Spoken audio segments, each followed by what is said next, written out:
லால்குடி திருச்சிராப்பள்ளி மாவட்டம் லால்குடி வட்டம் குமுளூர் ஊராட்சி புள்ளம்பாடி ஒன்றியத்தில் மாண்புமிகு முன்னாள் அமைச்சர் அன்பில் தர்மலிங்கம் ஐயா விவசாய அமைச்சராக இருந்தாங்க.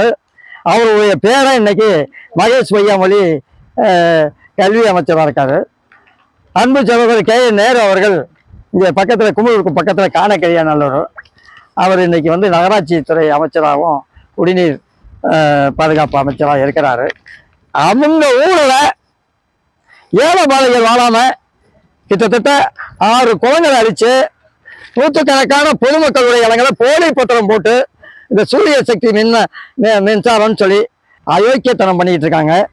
இதை வந்து 2 மந்திரிகள் இன்னைக்கு முளைச்சி பிடிச்சிட்டு 2 நாளாக பார்த்தாக்க முதல்வரை கூட்டிக்கிட்டு நாங்கள் காவிரி படுகையை காப்பாற்றுறோம், 41 தொகுதியையும் நாங்கள் அடுத்த தடவை பிடிச்சி போடுவோம் 2026ங்கிறாங்க. இந்த மாதிரி ஏழபாத நிலத்தைகளும் குளந்துட்டைகளை 6 கொட்டை மழைநீர் சேமிப்பு குளங்களெல்லாம் அழிச்சு விட்டு நீ எந்த ஆட்சிக்கு வர போறீங்க 2026ல்? மக்கள் வைத்தியத்தில் கூட்டிட்டு மக்களை காப்பாற்ற வேண்டிய கடமையும் பொறுப்பும் உள்ளூர்ல இருந்துட்டு 2 மந்திரியும் இப்படி இப்படி ஏழபால நிலங்களை அடிக்கிறதுக்கு நீங்க தொடர்ந்து போயிட்டு இருக்கீங்க. இதெல்லாம் தட்டி கட்டு தொடர்ந்து நாங்கள் மனு கொடுத்துருக்கோம். மாவட்ட ஆட்சித்தலைவர் போராட்டம், கோரிக்கை மனு எதுவுமே நடக்கல.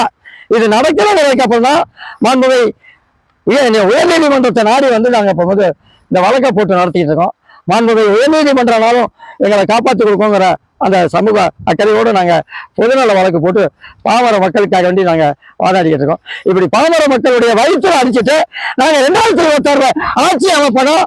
எவ்வளவு அயோக்கியத்தனமான வார்த்தையை இன்னைக்கு அமைச்சர்களும் முதலமைச்சரும் பேசிட்டு இருக்காங்கிறத உலகம் தெரிஞ்சுக்கணுங்கிறதுக்காக வேண்டிதான் இந்த பேட்டியை நான் கொடுக்க வேண்டிய அவசியம் இருக்கு.